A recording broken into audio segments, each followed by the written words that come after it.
For 36 hours, the portrait occupied one of the most carefully controlled walls inside Buckingham Palace. Then, without ceremony, announcement, or explanation, it disappeared. Now, Royal Archivist Elias Harcourt has broken years of silence, revealing that the painting was not moved for restoration or security. It was deliberately removed by palace order, and what Camilla was shown wearing may explain why senior royals wanted it hidden. Before we go deeper into what this really means for the royal family, make sure to subscribe so you don't miss a single update. Elias Harcourt knew the disappearance carried more weight than any statement could admit. In a private recorded interview, the archivist described 3 decades cataloging portraits, objects, letters, and restricted records. A royal archivist is the custodian who protects the monarchy's material. Harcourt understood that a palace portrait was never decoration alone. It declared rank, suggested continuity, and told future generations whom the institution had chosen to honor. Camilla's portrait made that message impossible to ignore. Commissioned after Charles became king, it showed the Queen Consort seated in Queen Elizabeth II's crimson state chair, wearing the Queen Mother's emerald necklace. The crown rested behind her, absent from her head. That mattered, because a consort shares the sovereign's public life without inheriting constitutional power. Yet the painting blurred that boundary. The order came after 36 hours. Charles's private office commanded staff to remove the work from Buckingham Palace's East Gallery and transfer it into restricted storage beneath the Buckingham Royal Collection Archives, the department preserving artworks held for the crown. Harcourt stood beneath the frame as 2 attendants lifted it. Then Camilla entered. She stopped several feet away. The Queen said nothing as her eyes moved from the wrapped canvas to the exposed hooks. Confusion hardened into humiliation when every attendant lowered his gaze. Harcourt remembered the silence because no one dared explain whether the decision had come from the king, his heir, or another authority. Charles received the order minutes later. The monarch read the entire removal order in his private study, placed the page on the desk, and asked, "Who authorized the final wording?" He never raised his voice. That restraint frightened the secretary more than anger, because the king recognized that the decision challenged his wife and his judgment. Harcourt uncovered the deeper secret that evening. Someone had altered the official inventory, deleting state chair and Queen Mother's emeralds. The palace was not merely hiding a painting, it was erasing its meaning. 3 people had objected before the unveiling, but only one could turn discomfort into command. To understand who did it, the story must move beyond the canvas and into 4 competing visions of the crown. The portrait did not wound everyone in the same way. To Camilla, it represented survival after decades of public rejection. To Charles, it was a tribute he believed she had earned. To William, it risked rewriting the memory of 2 women whose legacies shaped his life. And to Elias Harcourt, it became the most dangerous object he had ever been ordered to catalog, conceal, and pretend had never existed. Camilla had spent years being treated as the woman who stood outside the palace story, even when she was already living inside it. Becoming Queen Consort, the wife of the reigning king, without the sovereign's constitutional authority, had changed her title, but not every judgment surrounding her. The portrait was supposed to end that uncertainty. She believed it would prove that the institution no longer merely tolerated her. It had accepted her. Charles saw the commission as something deeply personal. The king approved the work himself and selected the East Gallery, a formal palace corridor used to display important royal paintings and objects. He wanted his wife presented as calm, experienced, and secure. When the portrait vanished, he did not see only an attack on Camilla. He saw senior figures rejecting his decision, his protection, and perhaps even his vision of the monarchy. William carried a different fear. During a private preview, the prince stood before the canvas with his hands locked behind his back. He did not criticize Camilla's expression or the artist's skill. Instead, he quietly asked why Queen Elizabeth II's chair and the Queen Mother's emerald necklace had been placed together around her. Those objects mattered because they carried the memory and authority of women whose roles could not simply be transferred through imagery. Catherine heard the answer before her husband reacted. An aide called the arrangement female continuity, meaning the symbolic connection between royal women across generations. The princess noticed William's jaw tighten. Later, behind closed doors, She warned him that silence might be mistaken for consent. The future king now faced an impossible choice: protect family peace, or defend the historical boundary he believed the portrait had crossed. Harcourt uncovered the first real fracture while reviewing the artist's approved sketches. In a documented archival account, he revealed that Camilla had originally been standing beside the chair. Someone changed the composition after the final planning meeting and ordered the artist to place her in it, making the queen appear closer to a sovereign than a consort. The archivist then found something worse. The emerald necklace had not been selected by the royal collection. The body responsible for caring for artworks and ceremonial objects held for the crown. Camilla's household had requested it directly, despite an earlier understanding that it would remain linked to the Queen Mother's archived collection.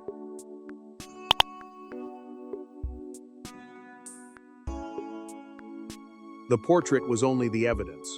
The true rupture had begun months earlier, during a private anniversary reception, when Camilla sat in a chair one royal believed should never have been offered. Months before the portrait disappeared, the royal family gathered for what was supposed to be a restrained private reception, marking the anniversary of Charles's accession. There were no cameras in the room and no public speeches. Yet one small decision changed the mood instantly. A chair was moved. A necklace case was opened. William looked across the room at Camilla, and everyone present understood that a boundary had just been crossed. Charles had chosen the white drawing room at Buckingham Palace because it offered privacy without losing royal weight. Senior relatives, trusted courtiers, and officials from the royal collection had gathered around a display of jewels, letters, and ceremonial furniture linked to former consorts. The royal collection is the body that cares for historic objects held for the crown, meaning every item carried both emotional value and institutional meaning.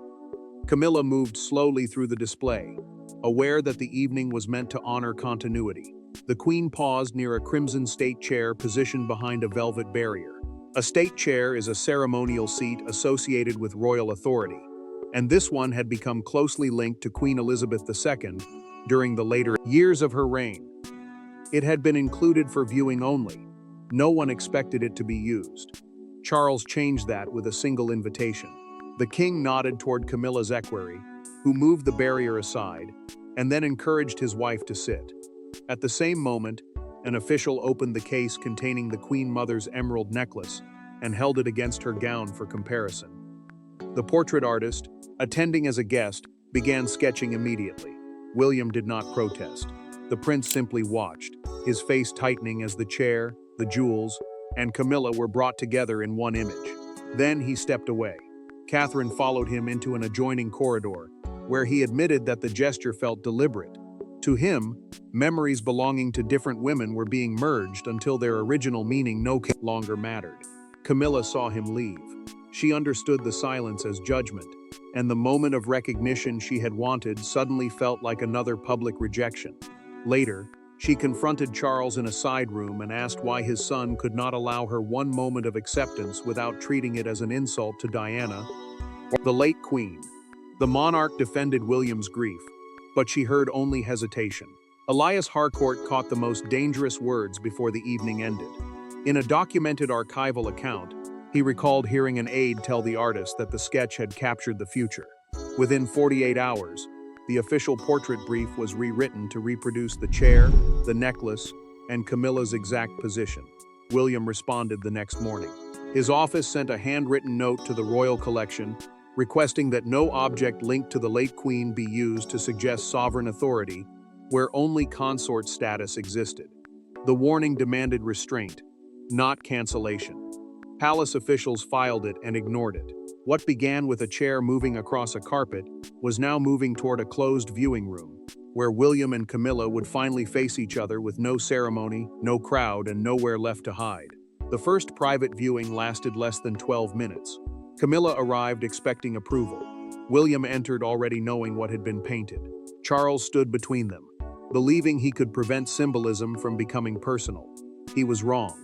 Before the room was cleared, one accusation had been made, one defense had collapsed, and the future king had placed his hand on the portrait's frame as if drawing a line through the monarchy itself. Charles had chosen a secured royal collection viewing room, believing privacy would contain the tension. A royal collection viewing room is a controlled palace space where important artworks are examined before approval or display. Only the king, Camilla, William, Elias Harcourt, the portrait artist, and one private secretary were present. The monarch wanted a quiet assessment. Instead, the silence made every reaction impossible to hide. Camilla saw the problem before anyone spoke. The queen dominated the center of the painting, seated in the crimson chair with the emerald necklace spread across her gown. The crown rested behind her, close enough to suggest authority, but distant enough to deny intention. She appeared less like a consort supporting the sovereign and more like the gray final figure in a line of reigning women. William kept his voice controlled. The prince studied the canvas. Then Camilla turned toward him and asked whether he intended to object again. He answered that her presence was not the issue. The problem was the use of inherited symbols to create an authority the Constitution had never granted her. The Constitution, in this context, meant the laws and customs defining who holds sovereign power and how that power is limited. Camilla's restraint cracked.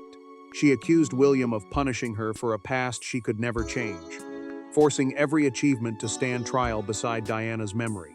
The future king replied that forgiveness was not the question. He feared that the identities of his mother, Queen Elizabeth II, and the Queen Mother were being rearranged until their symbols could validate someone else. Charles stepped between them. The king told his son that his wife had earned dignity after years of humiliation. William placed one hand against the wooden frame, faced his father, and said dignity did not require possession of every symbol belonging to the women who came before her. The words ended the monarch's defense. Harcourt later described the aftermath in a recorded interview. The archivist recalled Charles ordering everyone except the private secretary to leave. Before the door closed, Camilla removed the emerald necklace, placed it sharply on a padded table, and refused to look at her husband. 30 minutes later, the battle moved into official language. Charles approved the portrait for display. William's office demanded a provenance review, a formal investigation tracing the history, ownership, and permitted use of every object shown.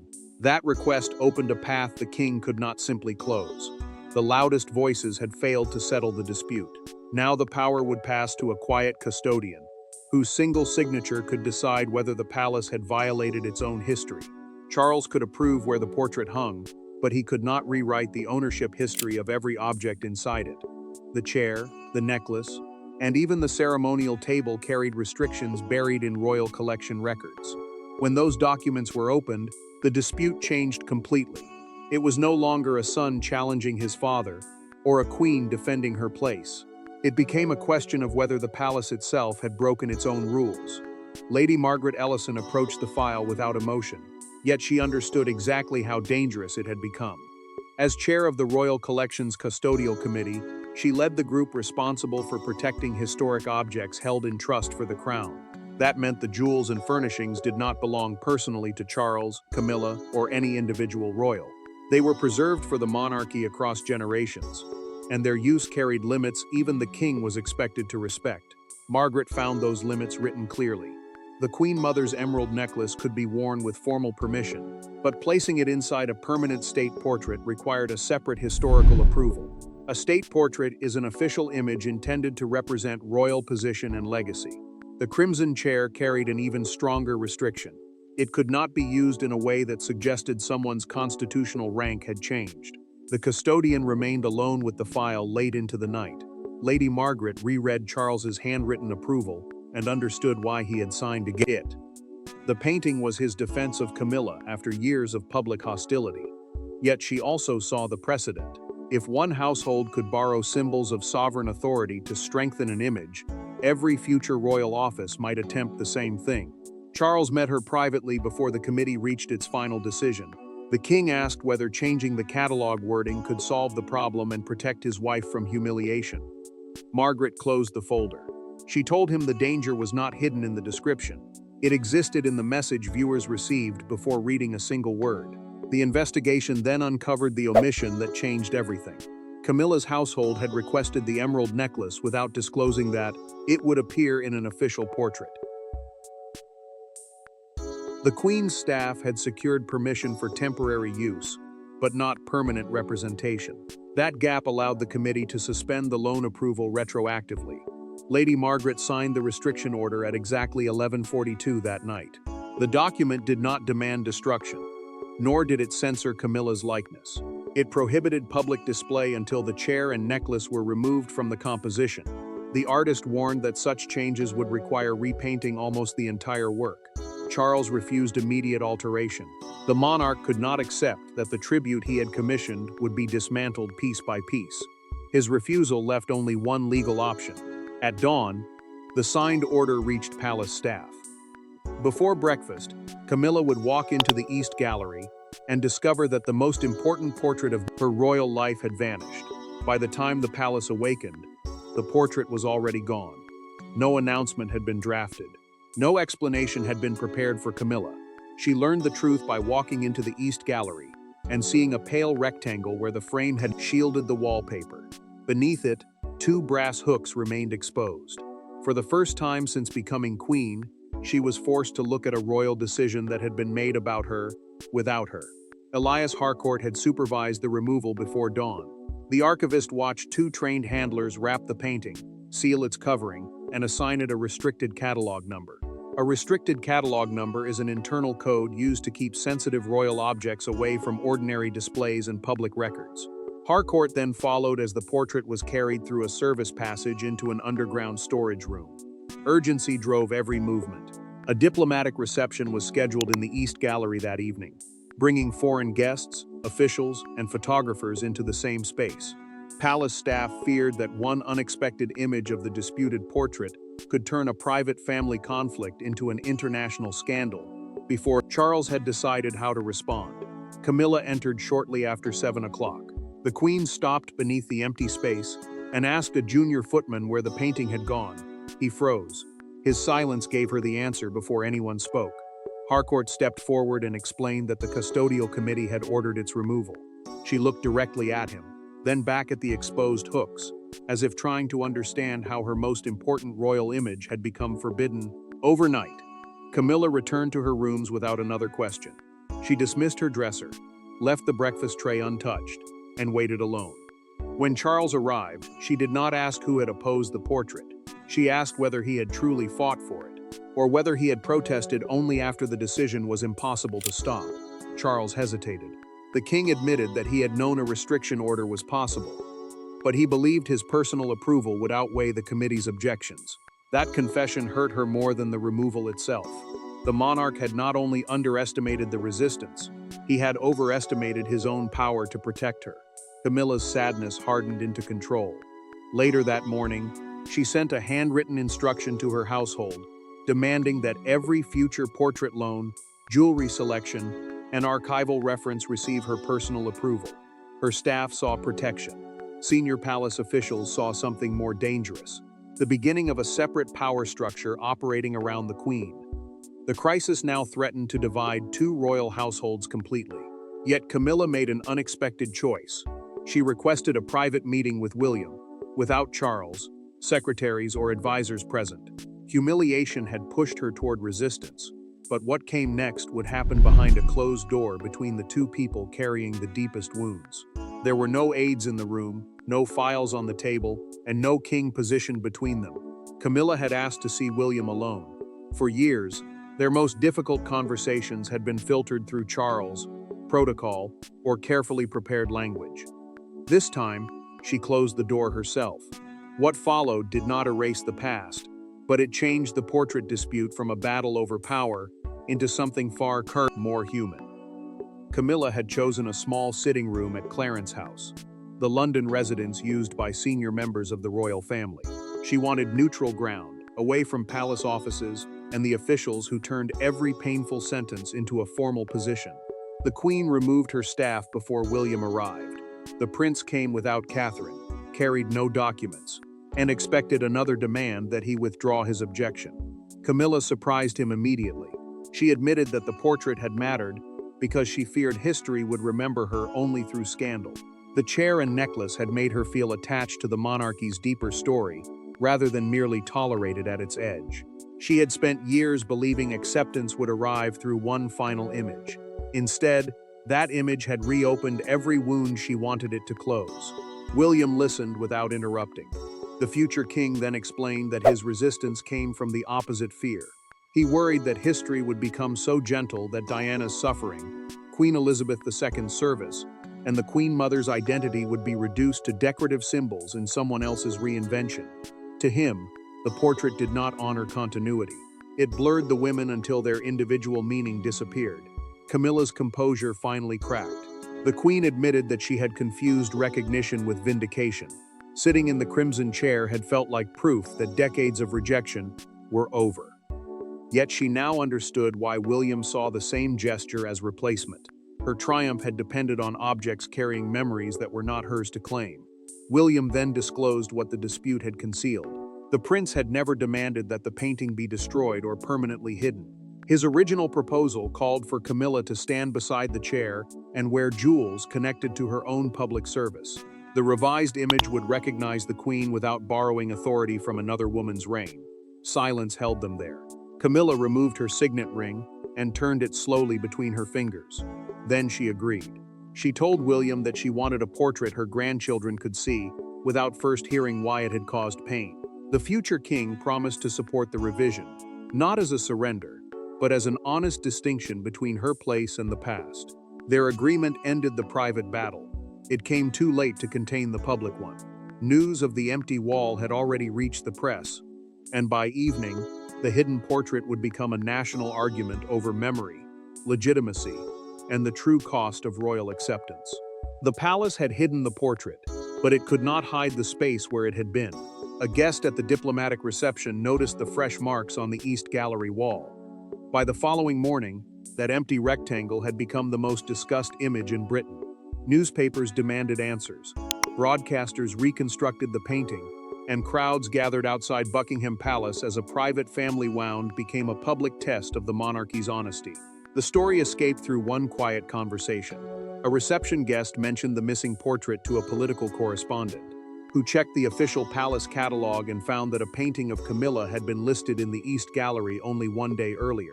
That catalog was the formal record of objects approved for display, so its sudden contradiction made the removal impossible to dismiss as routine. Palace communications tried anyway. Officials called the change a curatorial adjustment, meaning a normal decision to move or reorganize an artwork. The explanation collapsed when Elias Harcourt's archived inventory entry showed that the portrait had been reclassified, sealed, and transferred into restricted storage. In a recorded statement, the archivist confirmed that this was not ordinary rotation. The work had been removed because its symbols carried a meaning the palace could no longer defend. Camilla watched the morning coverage from Clarence House. One broadcaster called her a queen, removed from her own frame, reducing years of struggle to one brutal phrase. She switched off the television before the segment ended. When an aide suggested the public might sympathize with her, the Queen warned that sympathy must not become another weapon against William. She had finally reached an understanding with him, and she refused to let outrage destroy it. William faced a different storm. Commentators called the prince controlling, unforgiving, and trapped by old pain. Catherine found him alone with the headlines spread before him. She reminded him that defending history required more than saying what should be stopped. The future king also had to explain what he believed should replace it. The London Herald captured the mood with a single front page. It showed the pale rectangle and exposed brass hooks beneath the headline, "The Queen Who Vanished from the Wall." By afternoon, a silent crowd had gathered at the Buckingham Palace gates. Some held photographs of Diana. Others carried images of Camilla. The division outside reflected the wound within. Harcourt then delivered the revelation that changed the debate. In his recorded statement, the archivist explained that the portrait had blurred the distinction between sovereign and consort, the supporting spouse of the reigning monarch. He also confirmed that Camilla had approved a revised version. The nation expected denial, blame, or retaliation. Instead, the palace prepared one final announcement. Now the portrait's meaning would depend not on why it had vanished, but on what the queen chose to place on the wall in its place. 6 months after the first portrait disappeared, the East Gallery doors opened again. The crimson chair was gone. The Queen Mother's emeralds were absent. Camilla stood in the new painting rather than sitting, one hand resting beside a vase of garden roses, and the other holding a small program from a charity she had served for years. This time, no borrowed symbol explained her importance. She faced the viewer as herself. Charles entered the gallery with William, Catherine, Lady Margaret Ellison, Elias Harcourt, and the artist who had repainted the work. No one pretended the unveiling was an ordinary palace occasion. A revised portrait is a work formally changed after its original approval, and this one carried the weight of a conflict that had tested marriage, memory, and royal authority. Every person present understood why the replacement mattered. Camilla studied the details she had chosen. The queen wore a modest necklace from her personal collection. Books connected to her literacy work stood nearby, while roses from her private garden represented a life shaped by service rather than inherited symbols. Nothing in the composition belonged to another woman's reign. Everything pointed back to choices she had made herself. Camilla turned to William and quietly admitted that he had been right about one thing. A portrait could not heal history by covering it. The prince answered that the new image did not diminish her. It made her position more credible because her dignity no longer depended on the memories, jewels, or authority of those who came before her. Charles struggled with that truth. The king had viewed the original painting as a defense of his wife after decades of public hostility. Yet as he faced the revised work, he finally understood that protection had become overstatement. He took Camilla's hand and told her she appeared stronger without the throne-like setting. She looked at him, and the pain between them finally began to loosen. Harcourt then confirmed the final decision in a documented archival statement. The original portrait would remain preserved under permanent restriction, as a record of the moment when the palace confused acceptance with replacement. It would never be destroyed, publicly displayed, or secretly altered to hide what had happened. Lady Margaret introduced a new custodial rule, requiring every future state portrait to document the ownership and meaning of ceremonial objects before approval. William supported it. Charles accepted it. Camilla ordered her household to follow it without exception.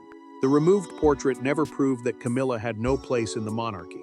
It proved that her place could not be secured by occupying another woman's legacy. By surrendering the chair, the emeralds, and the image that overstated her authority, she gained something more lasting, an identity that required no rewriting of history. When the new portrait settled onto the East Gallery wall, the exposed hooks disappeared. The lesson did not. The monarchy survives by allowing every generation to stand honestly in its own frame. Thanks for watching. Please don't forget to like and subscribe, and we will see you in next one.